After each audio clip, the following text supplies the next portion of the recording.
इसमें सोचना क्या है? मेरी छोटी बहू बिल्कुल मेरी बड़ी बहू की तरह सुशील और संस्कारी होनी चाहिए। साक्षात लक्ष्मी की मूरत है मेरी निशा। सास को देवी जैसी बहू मिल जाए तो फिर उसे भला किस बात की कसर। अरे माँ, अगर आपकी दूसरी बहू भी निशा की तरह सीधी साधी निकली तो ये घर तो स्वर्ग बन जाएगा। मैं तो चाह रहा हूं कि छोटी बहू थोड़ी सी टेढ़ी किस्म की आए, ताकि हमारे घर में भी थोड़ा शोर शराबा हो, बर्तन वर्तन पटके जाएं। धीरज जी, आप ये क्या कह रहे हैं? हमारे घर में लड़ाई झगड़ा कलेश? ना बाबा ना, मैं तो ऐसे घर में कभी नहीं रह सकती। जब तक मैं और सासू माँ हैं, इस घर में कभी शोर शराबा नहीं होगा। माँ जी बिल्कुल गाय की तरह बहू लेकर आएंगी। अरे ये तो तुम्हें और माँ को लगता है ना कि घूंघट के भीतर गाय जैसी बहू सींग करने वाली ना हो। अब ये तो हमारी किस्मत है कि हमें कैसी बहू मिलेगी। धीरज की बात सुनकर सुमन सोच में पड़ जाती है। तभी उसकी चिंता भंग करते हुए निशा कहती है, अरे माँ जी, धीरज जी मजाक कर रहे हैं, आप तो सीरियस हो गई। अरे ऐसा कुछ नहीं होगा। आप जिस तरह मुझे चुनकर इस घर में लाई है, आप उसी तरह छोटी बहू को भी सोच समझकर और सही से परख कर लेकर आना। अच्छे घराने की लड़कियां सीधी गाय ही होती है।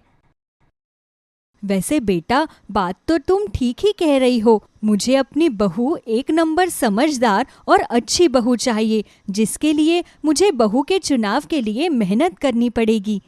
सभी लोग आपस में ये कह ही रहे होते हैं कि तभी दरवाजे पर दस्तक होती है। सुमन दरवाजा खोलने जाती है। जैसे ही सुमन दरवाजा खोलकर बाहर की ओर देखती है तो वहाँ का नजारा देखकर उसकी आंखें फटी की फटी रह जाती है।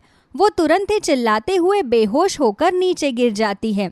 चिल्लाने की आवाज सुनकर निशा और धीरज दरवाजे पर आते हैं तो वो पंकज को एक चीनी लड़की के साथ दरवाजे पर खड़े देखकर दंग रह जाते हैं। ये कौन है? ये अब से मेरी पत्नी है भैया, इस घर की छोटी बहू। क्या कर दिया तूने? कहाँ से लाया है इस चाइनीज को? अरे पंकज भैया, ये क्या कर दिया आपने?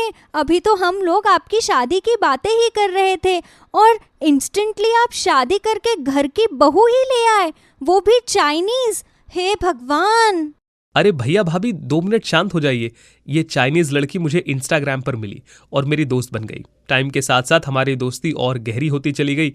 फिर हम प्यार में पड़ गए एंड फाइनली हमने शादी करने का फैसला कर लिया। मेरा विश्वास करिए भैया भाभी, सू चैन बहुत ही अच्छी लड़की है। अरे निशा, तुम इसकी बकवास मत सुनो। पहले थोड़ा पानी लेकर आओ।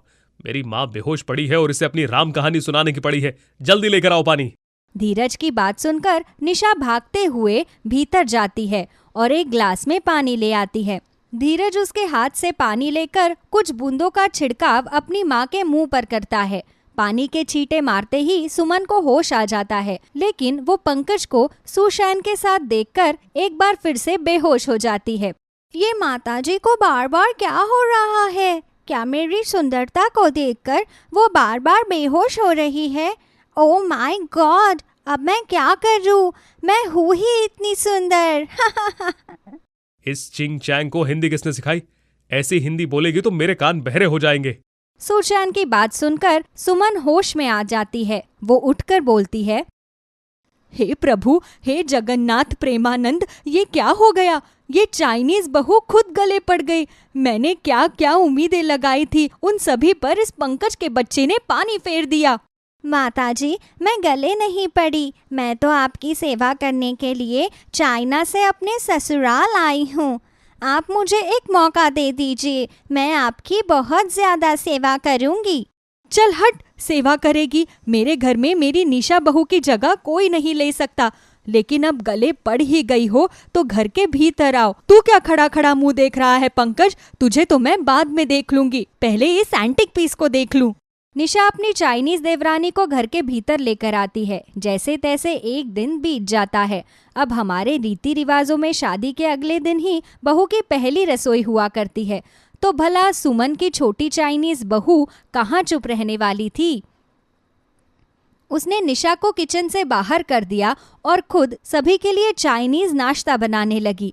सभी खाने की टेबल पर बैठे हुए मन ही मन बहुत डरे हुए थे।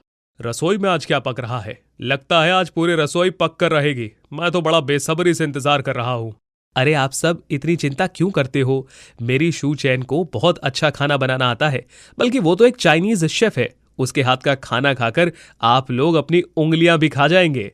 तू तो अपना मुंह बंद ही रखे तो अच्छा होगा, नहीं तो सुई धागे से उसे सील दूंगी ना, तो तेरी जुबान इतनी चलेगी ही नहीं और ना ही सूचैन के हाथ का खाना खा सकेगा। जब देखो तब उसकी तारीफ करता रहता है। माँ जी, भैया जी अभी प्यार में पड़े हुए हैं, अभी उन्हें उसके अलावा कोई नहीं दिख रहा। मैंने सुना है कि चीन में तो लोग सब कुछ खा लेते हैं, कीड़ा मकोड़ा, सांप, बिच्छू किसी को नहीं छोड़ते। तो क्या नई दुल्हन भी अपनी पहली रसोई पर यही सब बना रही है क्या? मुझे भी यही लग रहा है, तभी इतना समय लग रहा है। हे भगवान, अगर इसने कीड़े मकोड़े मेरे खाने में प्लेट में डाल दिए तो मैं इसे घर से बाहर निकाल दूंगी और फिर कभी भी इस घर में वापस नहीं आने दूंगी। थोड़ी देर बाद सूचैन सभी के लिए खाना परोसती है। गरम गरम वेज मोमोज और ब्रेड सैंडविच देखकर सभी के मुंह में पानी आ रहा था। वाकई नाश्ता काफी लजीज लग रहा था। सभी भुक्कड़ों की तरह उस नाश्ते पर टूट पड़े। अरे बहू, थोड़ी चटनी और डालना, बहुत ही स्वादिष्ट खाना बना है।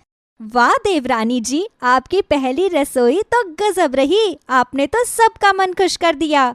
अभी तो तुम सब कह रहे थे कि वो थाली में कीड़े मकोड़े परोसेगी, लेकिन इसे तो हर प्रकार का खाना बनाना आता है, वो भी नंबर 1। शायद पंकज इसकी सच्ची तारीफ ही कर रहा था। मैंने बताया था ना, शूचैन एक चाइनीज शेफ है, उसे बहुत अच्छा खाना बनाना आता है। लेकिन आप लोग अपनी बातों के आगे मेरी बातों को सुनते ही नहीं है। माँ, मेरी चॉइस इतनी भी बुरी नहीं है।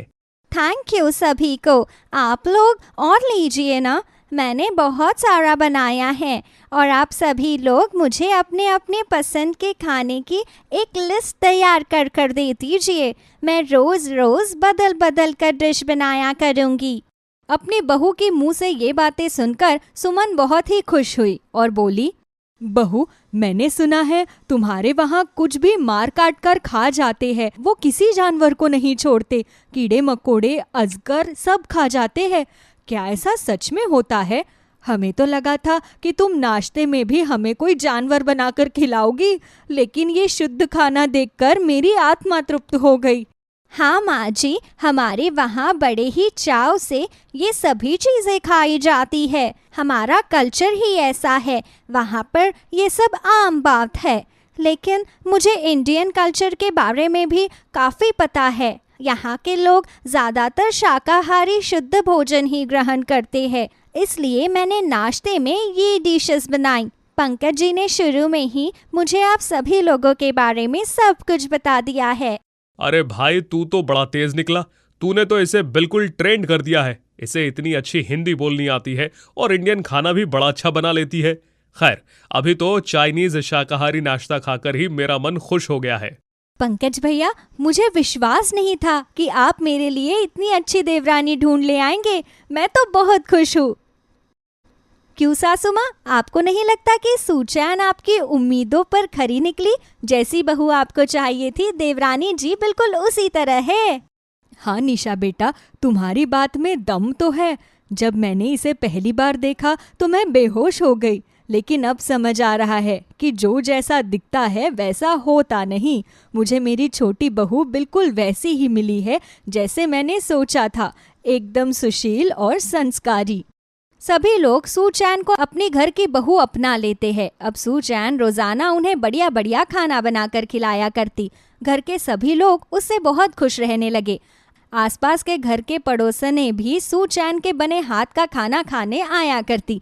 वे लोग भी उसे देखकर दंग रह जाते कि वो तो चाइनीज होकर भी उनकी बहू से ज्यादा अच्छा खाना बनाना जानती है। सूचैन के तो संस्कार भी उनकी बहू से लाख गुना ज्यादा थे। ये सब देखकर पड़ोसी जलते रहते हैं और सुमन जी इसमें आग में